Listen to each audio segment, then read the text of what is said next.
இப்போ ஃபஸ்ட்டு வசனத்தை வாசிக்கலாம். கர்த்தரை நோக்கி சத்தமிட்டு கூப்பிடுகிறேன், கர்த்தரை நோக்கி சத்தமிட்டு கெஞ்சுகிறேன். கர்த்தருடைய நாமத்துக்கு மகிமை உண்டாகட்டும். என் அன்பு சகோதரியே, இந்த வேத வசனத்தில் நான் கர்த்தரை நோக்கி சத்தமிட்டு கூப்பிடுகிறேன், அது மாத்திரமல்ல, நான் கர்த்தரை நோக்கி சத்தமிட்டு கெஞ்சுகிறேன்.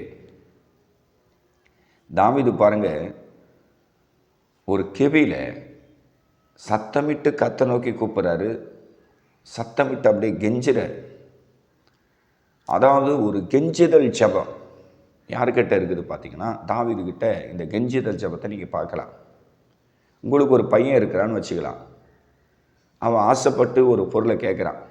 அது ஒரு வாலிப பையனாக இருந்தால், வாலிப பையன் என்ன கேட்பான்? அப்பா எனக்கு ஒரு பைக் வாங்கி கொடு அப்படின்னு அவன் கேட்பான். சரி, உங்களால் வாங்கி தரக்கூடிய நிலைமை இருக்குது, சூழ்நிலை இருக்குது, பணமும் இருக்குது, பொருளாதாரமும் இருக்குது. ஆனால் பையன் கேட்குறான், வாலிப பையனாக இருக்கிறான், எனக்கு வாங்கி கொடுத்தா எப்படின்னு சொல்லி நீங்கள் யோசனை பண்ணினே இருக்கிறீங்க. நாளைக்கு நாளைக்கு நாளைக்கு நாளைக்கு நாளைக்குன்னு பல நாள் அவனுக்கு சொல்லின்னு வரீங்க.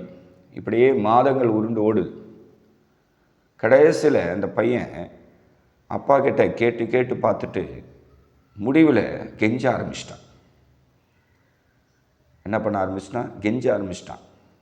இப்போது ஒரு தகப்பனுக்கு அந்த வாலிப பையனுடைய கெஞ்சி கேட்ட அந்த வார்த்தை இரவும் பகலும் காதில் கேட்டுன்னு இருக்கும். இவ்வளோ காலம் நம்ம பையன் நம்மக்கிட்ட ஒரு பைக்கு கேட்டுக்கினே இருந்தான், இப்போது கெஞ்ச ஆரம்பிச்சிட்டானே, கண்டிப்பாக அவனுடைய ஆசையை நம்ம நிறைவேற்றணும்னு சொல்லி ஒரு தகப்பன் தன் பிள்ளைக்கு எப்படி மனம் இறங்குறானோ, அதே போல் நீங்கள் பல நாளாக, பல மாதமாக, பல வருஷமாக இந்த கடன் தொல்லைக்காக ஜெபிக்கிறீங்க. சத்தமிட்டு கர்த்தரை நோக்கி கூப்பிட்டீங்க. எத்தனையோ உபவாச ஜெபத்துக்கு போனீங்க.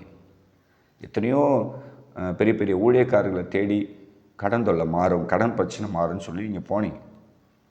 உங்களுக்கு ஒருவேளை விடுதலை கிடைக்காமல் இருக்கலாம். ஆனால் இப்போ நீங்கள் என்ன செய்யணும்னா, கெஞ்ச ஆரம்பிக்கணும். தாவீது பாருங்கள், கர்த்தரை நோக்கி சத்தமிட்டு நான் கெஞ்சினேன். ஒரு பூமிக்கு ஒரு தகப்பன் தன்னுடைய வாலிப மகன் வெகு நாளாக ஒரு பைக்கை கேட்கும்போது, அந்த தகப்பன் மன இறங்கி அவன் கேட்ட பைக்கை அவன் வாங்கி தரும்போது